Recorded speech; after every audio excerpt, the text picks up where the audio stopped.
Vessels were refused entry into the port there. Consequently, the State Department hiring Maltese-registered vessels.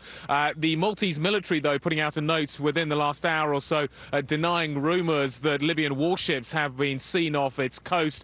The situation in Libya remains extremely precarious. The number that we are getting out of the Foreign Ministry here is that around 100,000 people may have been affected by this story. We're looking at a nation of 6 million people, so we're looking at significant casualties in this country, and the situation gets worse and worse as we continue to monitor it. Mr. Berlusconi spoke with Colonel Gaddafi late last night. It's understood that the State Department in Washington happy that at least there is one conduit into the country for information. We don't know much about what is happening inside the country at the moment, so at least Mr. Berlusconi has some information. But that really a double-edged sword. We are seeing problems with the gas pipeline coming out of Libya. That has now been shut down, the Green Stream pipeline. And Mr. Berlusconi's relationship with Colonel Gaddafi really putting him in the spotlight once again in an unfavourable light. The real fear here, though, is twofold. First of all, that we see significant sanctions being imposed by the European Union. That is what Mr. Sarkozy from France is calling for. Remember that France has significant exposure into Libya as well. But the real fear, the number one fear, is that we see civil war in Libya, and that the that the country effectively degenerates into a failed state. The Foreign Ministry here talking about and preparations being made for up to 300,000 refugees potentially fleeing the country to Italy. That would make it not just an Italian problem, but a European problem. And we're going to have a meeting in Brussels tomorrow to potentially talk about what the solution could be to that problem. Mr. Haynes from Rome, back to you. All right, sir. Thank you, Mr. Johnson. Quick check on the markets for you right now. Kind of a mixed bag. As you can see, the Dow's down about 1/10 of 1%, but the S&P is up about 1/10, and the Nasdaq is also to the good by 1/10 of 1%. Let's get some large cap picks for wonderful, widely held Wednesday. Tyler Vernon is Chief Investment Officer with Biltmore Capital. Sean Krause is Senior VP and Chief Investment Officer with Citizens Trust. Sean, you go first. Give us some ideas. Well, you know, we like to play both the recovery in the U.S. combined with the long-term strength in the emerging markets.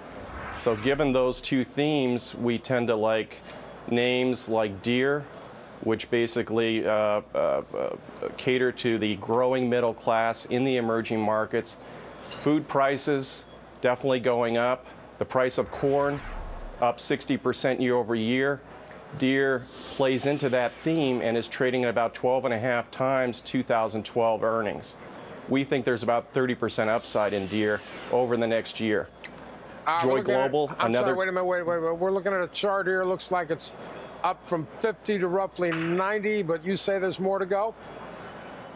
Definitely more to go. I think the theme of the global food crisis is one that is less talked about certainly than energy, but is definitely a long-term theme as more and more people begin to become members of that middle class, begin to improve their diets, and basically it takes about 7 pounds of grain to produce 1 pound of meat. Okay, what is your take, Tyler? I know you like well, you like a lot of these big names. Let's talk about your energy name, which you said you liked on May 27th, so almost a year ago. RIG, and it's up 40%. Are you still buying? We like the stock, Aaron. We like it very much. I think from a strategy standpoint, first of all, we want to take advantage of this volatility we've seen over the last couple of days. So Biltmore Capital runs a covered call option strategy on these large cap positions. So I think bringing in a little income now makes a lot of sense.